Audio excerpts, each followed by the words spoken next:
Cumprimentos, amados, com a paz do Senhor. Sejam bem-vindos à nossa 8ª videoaula das lições de adulto, onde estaremos falando hoje a respeito do avivamento espiritual no mundo. Estamos dando continuidade ao nosso primeiro trimestre de 2023, da faixa etária de adultos, onde estudamos sobre o avivamento espiritual. Aviva a tua obra, louvado seja Deus. Temos hoje uma lição bíblica baseada no livro do profeta Ezequiel, no capítulo de número 47, versículo 5, que é o nosso texto áureo, e capítulo 37, versículo de número 7 ao 10, que está aqui na nossa leitura bíblica em classe. Nesta lição, a gente vai partir da imagem do Vale de Ossos Secos, do capítulo 37 de Ezequiel, e da imagem das águas purificadoras no capítulo 47. Embora haja um contexto específico para a nação de Israel, essas duas imagens podem ser aplicadas como paradigma de que Deus, ou do que Deus deseja fazer com o seu povo, que é avivá-los, Versículo 5 do capítulo 47 de Ezequiel, que é o nosso texto áureo. Mediu mais 1000 e era um ribeiro que eu não podia atravessar, porque as águas eram profundas, águas que se deviam passar a nado, ribeiro pelo qual se podia passar. Não se podia passar, aliás. Nossa verdade prática diz que somente por intermédio do movimento do Espírito Santo o mundo pode experimentar o verdadeiro avivamento espiritual. Isso é um fato. A palavra de Deus é claríssima. Isso fica evidente entre as linhas da Bíblia, nos textos bíblicos, de que o homem não é capaz de produzir ou provocar avivamento, mas somente o Espírito Santo de Deus. No primeiro capítulo que é citado na lição, Ezequiel 37, a palavra fala sobre quando Deus manda o profeta profetizar sobre os ossos secos, sobre aquele vale enorme que estava cheio de ossos. E o texto bíblico diz que quando o servo de Deus profetizou como se lhe havia dado ordem, houve um ruído enquanto ele profetizava. Se fez um rebuliço e os ossos se juntaram, cada osso ao seu osso. Isso mostra o poder de Deus em vivificar espiritualmente um povo, em vivificar espiritualmente uma nação.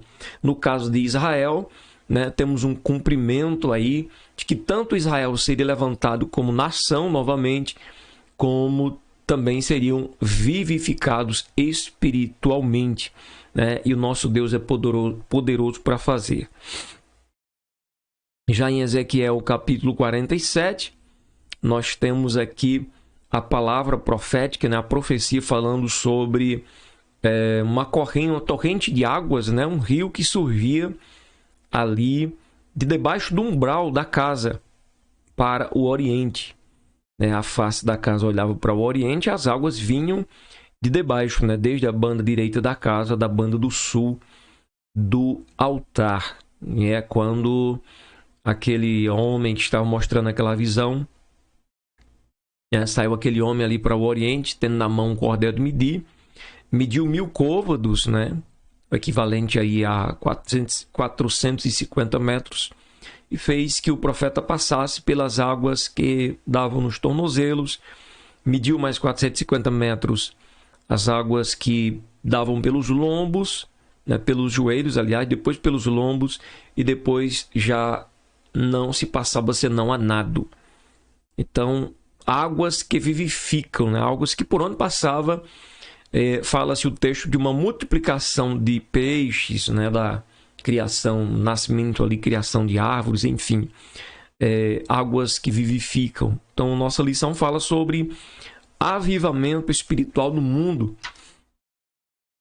Temos na lição de hoje alguns exemplos de avivamento que aconteceu na história tanto de Israel como na história da igreja. Mais especificamente, estaremos falando por último sobre avivamentos que aconteceram na história da igreja.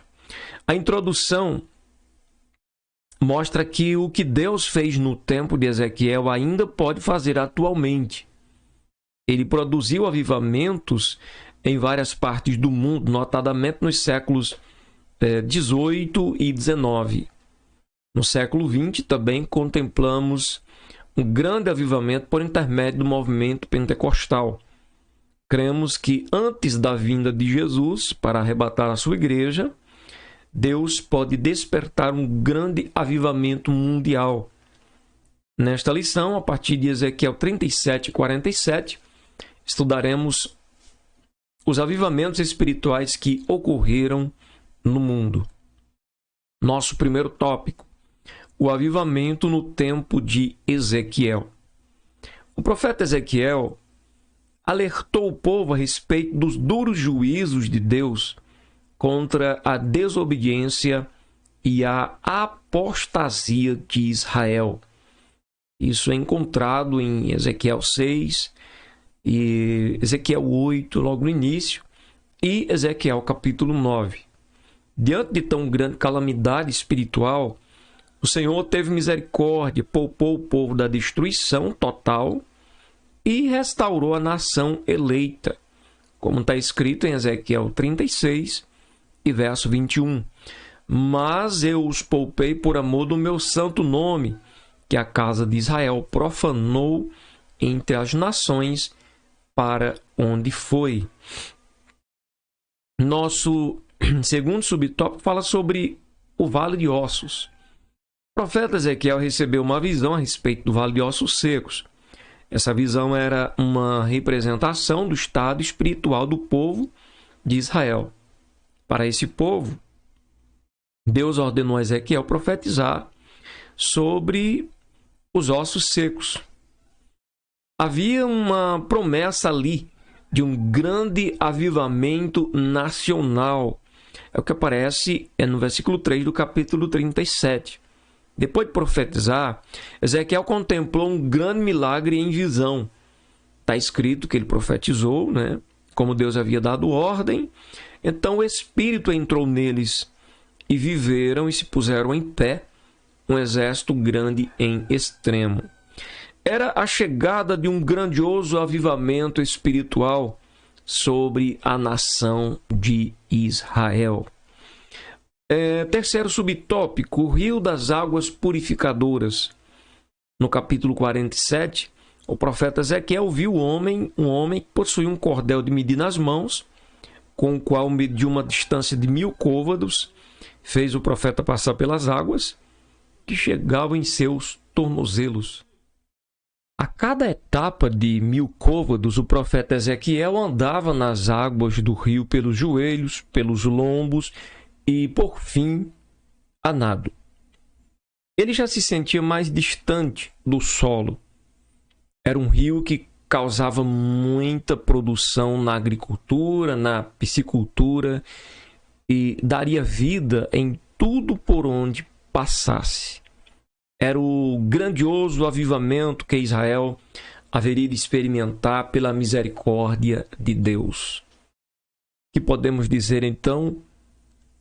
O Espírito Santo de Deus, tanto nos tempos antigos como nos dias de hoje, ele que é simbolizado por este rio, por estas águas, é ele que aviva os nossos corações para voltarmos à palavra, para temermos a Deus, para frutificarmos para a glória do Senhor. Vamos ao segundo tópico, os grandes avivamentos no mundo. Primeiro tópico, vamos falar sobre os avivamentos na Europa. Houve períodos em que o continente europeu estava em situação idêntica à do povo de Israel no contexto das profecias de Ezequiel. Pela misericórdia divina, não tardou Deus usar pessoas cheias do Espírito Santo para proclamarem ou para clamarem a Deus, né? Clamarem ao Senhor e perseverarem neste clamor por um avivamento espiritual. O Senhor queria avivar o velho continente.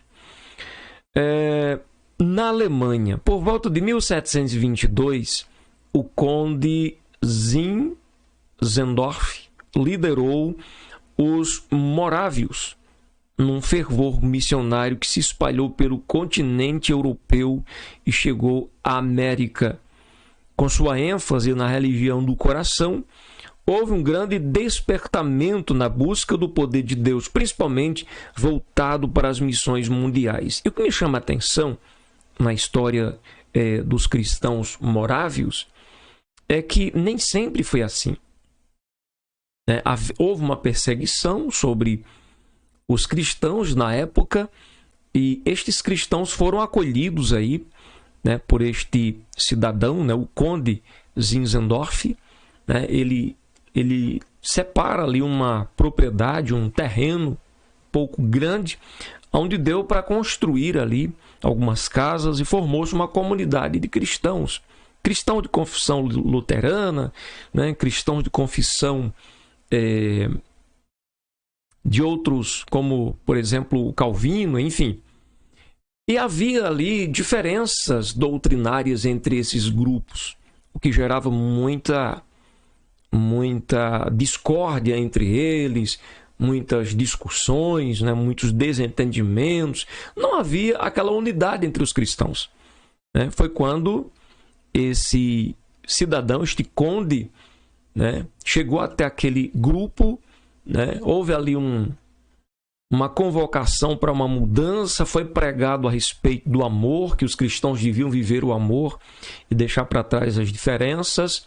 E ali o Espírito Santo começa um movimento maravilhoso, tirou as diferenças, levou o pessoal, levou o pessoal a suportar as diferenças uns dos outros, acabou com as brigas, contendas. O Espírito Santo encheu aqueles irmãos, e diante deste renovo, diante desse enchimento, diante desse avivamento, surge na vida daqueles irmãos um desejo intenso, um desejo tremendo por levar a mensagem do Evangelho a outras pessoas. O amor de Deus foi derramado no coração dos cristãos moráveis de tal forma que havia deles que chegava ao ponto de se vender como escravo para poder ministrar a palavra de Deus entre o grupo ou grupos de escravos que não estavam tendo a oportunidade de ouvir a palavra de Deus. O avivamento chegou, leva os homens a deixar tudo para trás, ou seja, dar a vida pelo seu próximo. Que obra maravilhosa, que obra extraordinária. Só o Espírito de Deus faz isso.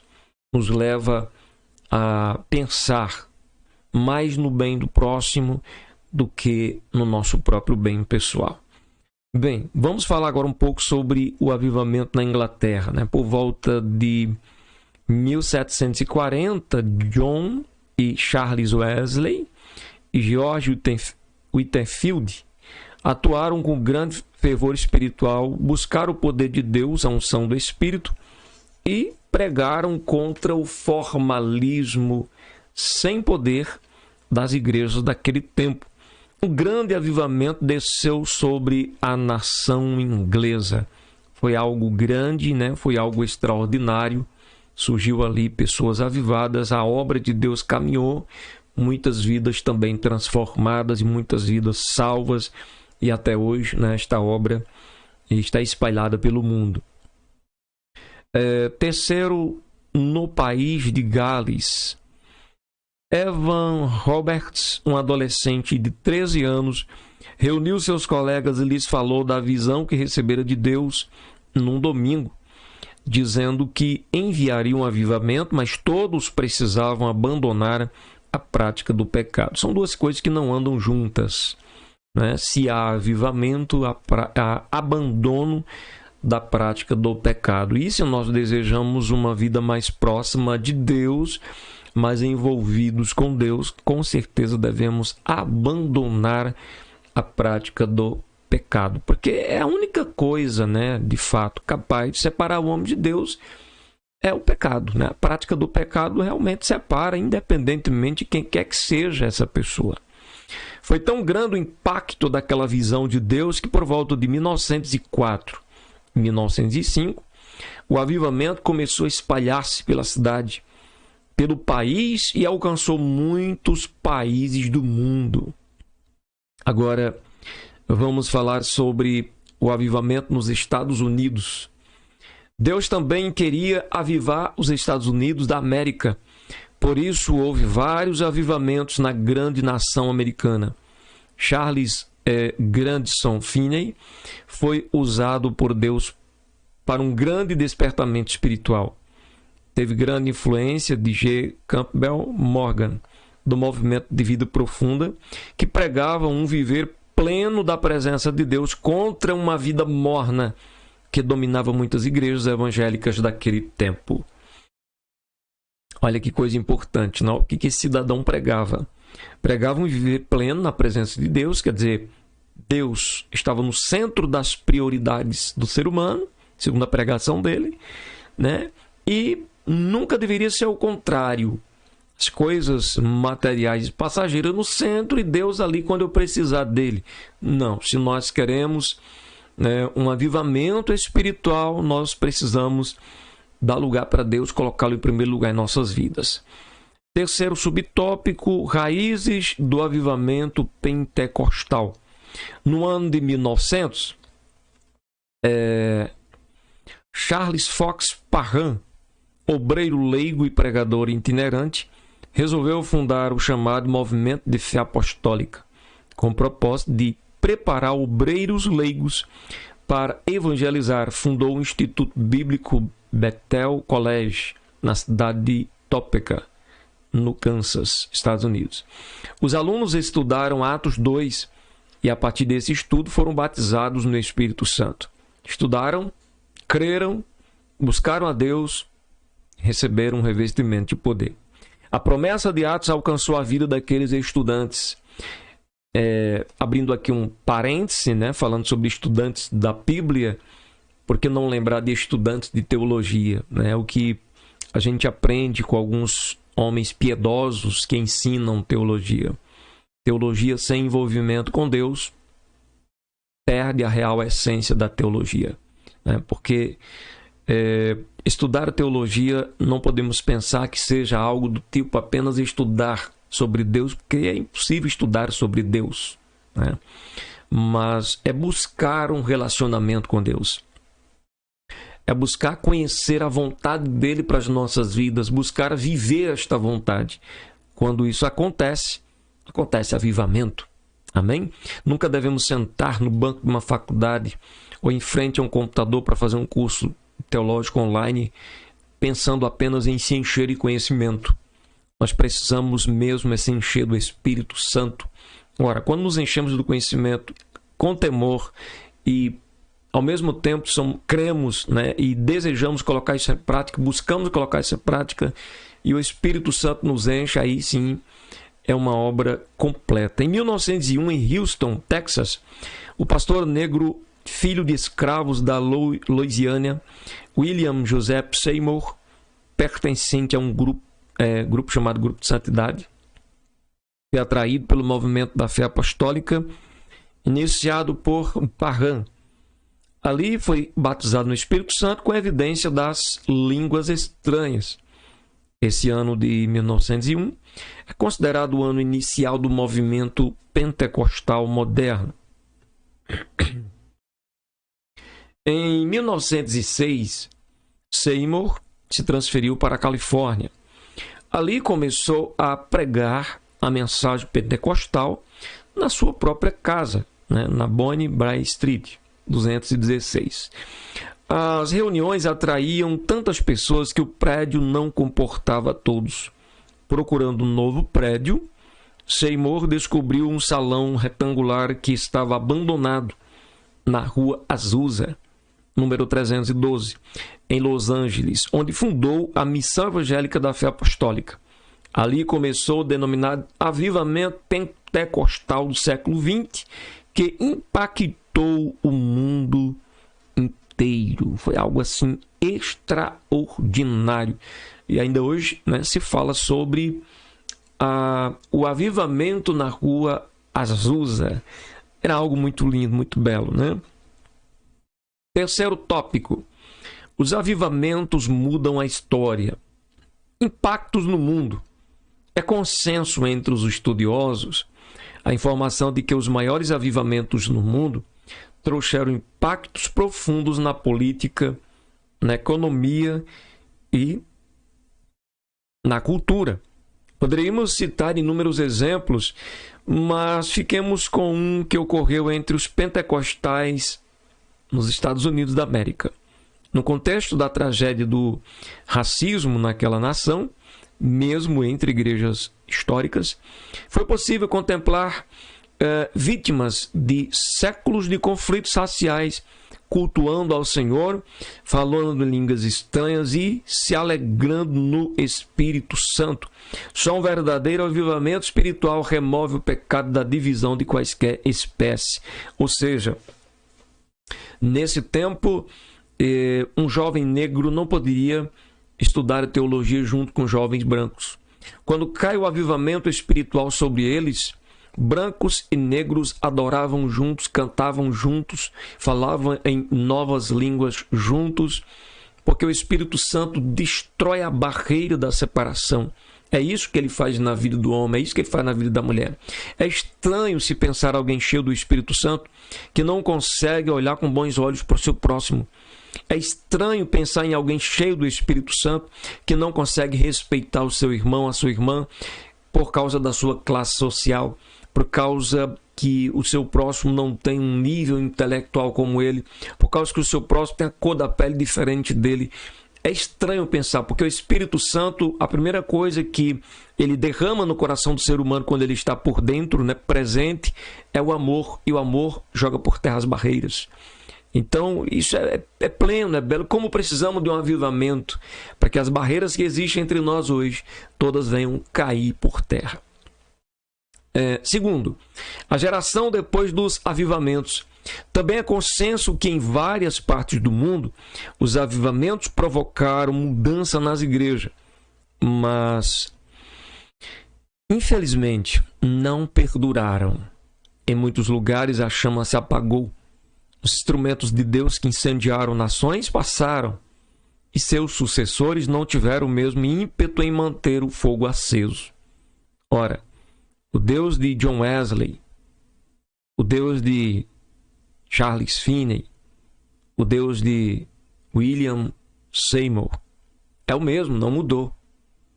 Ele não mudou. Mais do que nunca, precisamos sentir a mesma necessidade que esses homens de Deus sentiram em seus tempos para buscar um verdadeiro avivamento espiritual nas igrejas da atualidade. Se não sentirmos necessidade, ficaremos de braços cruzados. Que Deus desperte em cada coração esse sentimento. O Espírito Santo deseja avivar o seu povo. Conclusão. Deus deseja operar nas igrejas no mundo, promover um poderoso avivamento espiritual que sacuda as estruturas eclesiásticas e denominacionais. Entretanto, é preciso buscar o batismo no Espírito Santo com perseverante fervor, que haja milagres, sinais, prodígios, maravilhas, em o nome do Senhor Jesus Cristo para a sua glória. Que o Santo Espírito sopre o avivamento espiritual e que o uso abundante dos dons espirituais seja real e abundante em nossos cultos. Tudo isso tendo como base o amor de Deus derramado em nossos corações. Amém? Que Deus em Cristo abençoe os amados irmãos. Que juntos possamos orar, pedir, bater na porta do nosso Mestre e pedir a Ele: Senhor, aviva a Tua obra no meio dos anos. No meio dos anos, a notifica. Aviva, Senhor, e fortalece o nosso coração. Deus abençoe. Até a próxima aula em nome de Jesus.